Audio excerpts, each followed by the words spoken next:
Hi everyone, I'm going to be telling you about the game called Atlas. This game has a few different pieces. It has a 30-second sand timer. It has these letter beads to pick out the letters with which the places will start with.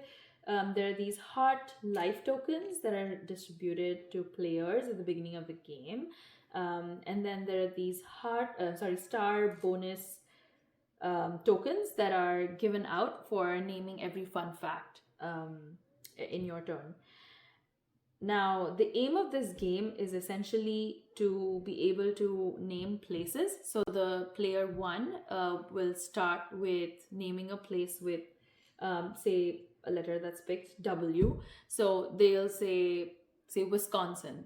And the next player needs to name a place starting with N, which is the last letter of the first player. The play always plays in clockwise direction. It's always started by the youngest player. And for every right answer that you give, so let's say for Wisconsin, for player one, they get this card, which is a power card. This entire pile, there are 9 power cards. It's going to be a face down pile. It's called a draw pile. And these are penalty cards, the purple ones, which are going to be placed in a face down pile as well. I just like to keep it in different directions so it's easy to pick. But with every right answer, you get a power card that you cannot play in your turn. You got to play it in the next turn. The penalty cards are typically drawn when the 30-second timer is out and you do not provide an answer. That's when you lose 1 life, and then you also get a penalty card that you need to play right away. So in this case, the triple trouble is name 3 places with the same letter ending. And essentially what that means is that, like in Wisconsin, the last letter is N. And so I need to name 3 places with N as a penalty. And so, I got to name 3 places. If I'm unable to do this, then I need to lose another life as well. So this is what your penalty and power cards are. When it comes to power cards, you can have a maximum of 3 power cards in your hand at any point of time in the game. So it's good to play it from time to time. And after you've played the power card, you just place it in a face-up discard pile right next to the draw pile. Once the draw pile is completely out of cards, you can always shuffle these and put them back into the draw pile. Same thing with the penalty cards. Once the penalty cards are played, you just place them in a discard pile right here. And then once these are completed, you can shuffle these and put them back in the draw pile. The play goes on clockwise, and essentially the game ends when all the players are out except for one. So the last person standing wins the game.